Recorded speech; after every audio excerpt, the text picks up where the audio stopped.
महाभारत महाभारत कुणाचं? पांडव कौरव पांडवाचं म्हणा बाबा. महाभारत कुठं बादशाचं असतं का? पण सत्ते पुढं शहाणपण चालत नाही. नाही म्हणायची सोय नाही. बिरबलनं सांगितलं सरकार ठीक आहे पण त्याकरता खर्च जास्त आहे. म्हणे किती? 9 कोटी रुपये. सरकार त्याकरता वेळ जास्त लागेल. म्हणजे किती? 9 महिने रजा पाहिजे. मंजूर. बिरबलनं 9 कोटी घेतले, 9 महिन्याची रजा मंजूर करून घेतली आणि काय नाही राहिलेल्या देशाची विमानाची तिकीट काढली. याला फिरायला विचाराल का? तो बिरबल थेट बूस्टर डोसलाच आला. ते तिसरा डोस होता बघा प्रभुदासजी, ते तिसरा बूस्टर डोस. आता बऱ्यापैकी लोकांनी तो घेतलाच नाही बरं का. खेड्याकडे तर नाही बघा घेतला. तुम्ही काय इकडे घेतला? चला, बादशाहनं जनता दरबार बोलावला. प्रधान सचिव, मंत्रिमंडळ, सर्व पक्षीय बैठक बोलावली. बिरबलला हजर केलं दरबारात आणि बिरबलला विचारलं, बिरबल कहां तक आया है हमारा महाभारत?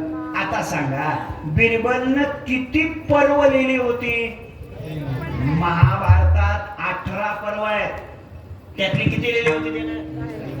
एक पण लिहिलं नव्हतं. का लिहिलं नव्हतं? तेव्हा फिरायला गेलं हे चुकलं होतं. अहो बादशाचं कुठं महाभारत असतं का?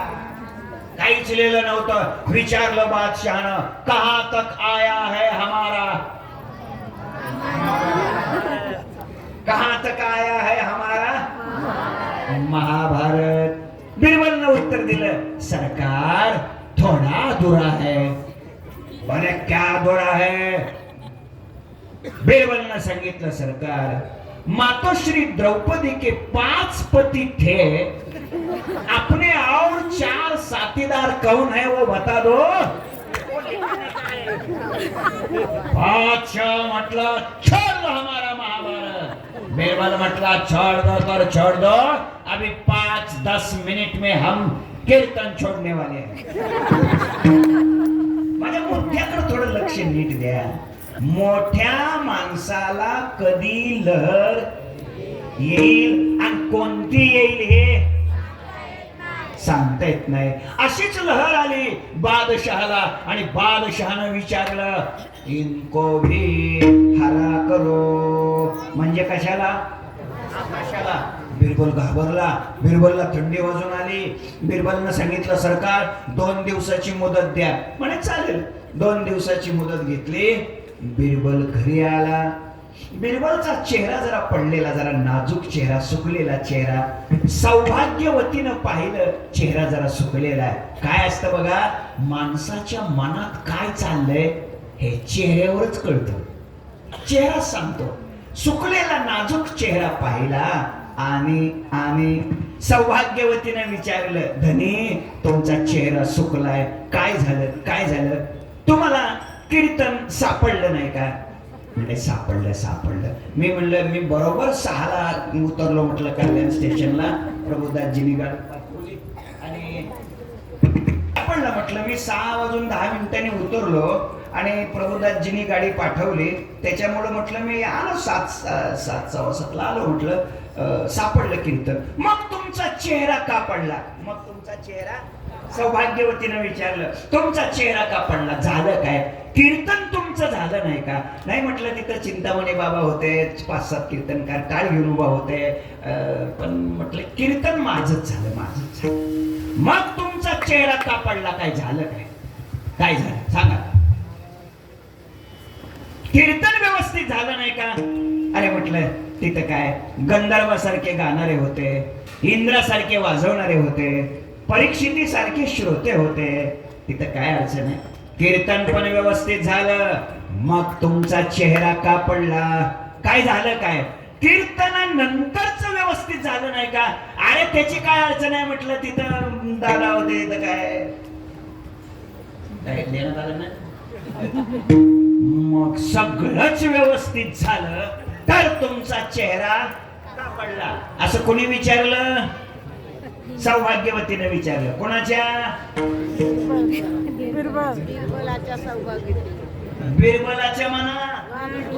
इथंच आहे ना अजून. बिरबलनं सांगितलं काय कारण आहे ते, अडचण सांगितली. आणि मग बिरबलच्या पत्नीनं सांगितलं काळजी करू नका, मी मदत करते. ऐका पुढचं वाक्य फार महत्वाचं आहे. मालक अडचणीत असल्यानंतर अडचणीत जी मालकाला मदत करते तिला पतिव्रता म्हणतात. मालकाला जी अडचणीत आणते, मी काय बोललो का? काय बोलणार नाही, यांची संख्या जास्त कशाला बोलतोय. ऐका, तिनं मदत केली, झालं. दुसऱ्या दिवशी बिरबल दरबारात आला आणि बिरबलने राजाला सांगितलं, राजे चला. पण ऐका राजे, फाल्गुन महिना आहे, उष्णता वाढलेली आहे, सूर्य माथ्यावर आलेला आहे, दुपारच्या 12 वाजलेले आहेत, तुमचे नाजूक डोळे आहेत, तुम्ही कधी एसीच्या बाहेर येत नाही आणि म्हणून तुमच्या डोळ्याला इजा होऊ नये म्हणून मी खास अमेरिकेहून ऑनलाईन रिपोर्ट म्हणते, चल बाबा चष्मा मागवलाय, तेवढा चष्मा घालून पहा. आणि मग तो हिरव्या काचेचा चष्मा घातला कोणी? बादशहाने. आणि आले आणि पाहू लागले तर सगळं आकाश कसं झालं होतं? सगळं आकाश कसं झालं होतं? बोला. सगळं आकाश कसं झालं होतं? शहाणी माणसं बोला. 100% तुमचं उत्तर चुकलंय. आकाश हिरवं झालं होतं का आकाश हिरवं दिसत होतं? दिसणं वेगळं, नाचणं वेगळं. म्हणून आमच्याकडे म्हण आहे, दिसतं तसं. दिसण्यावर जात जाऊ नका, पॅकिंग पाहून तारखा देत जाऊ नका, आतला माल बी बघत जा, मग तारीख देत जा. जाऊ दे, माझा मुद्दा इतकाच आहे. आकाश बदललं का? आकाश बदलेल का? पण आकाश बदलावं ही जर अपेक्षाच असेल तर त्याला पर्याय एकच आहे, तो म्हणजे आपली दृष्टी बदलली पाहिजे. जशी दृष्टी तशी सृष्टी.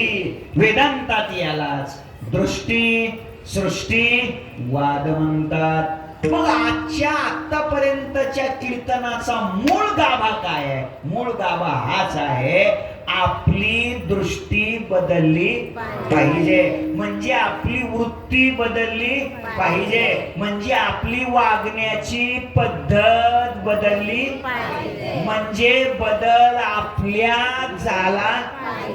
आणि त्याकरता या मंडपात यायचंय बघा, त्याच्याकरता एवढा अट्टास करायचा आहे. दुसऱ्याकडून बदलाची अपेक्षा करूच नका, बदल आपल्यात झाला पाहिजे. जिकडे पाहे तिकडे देव, आईचा भाव दे काही.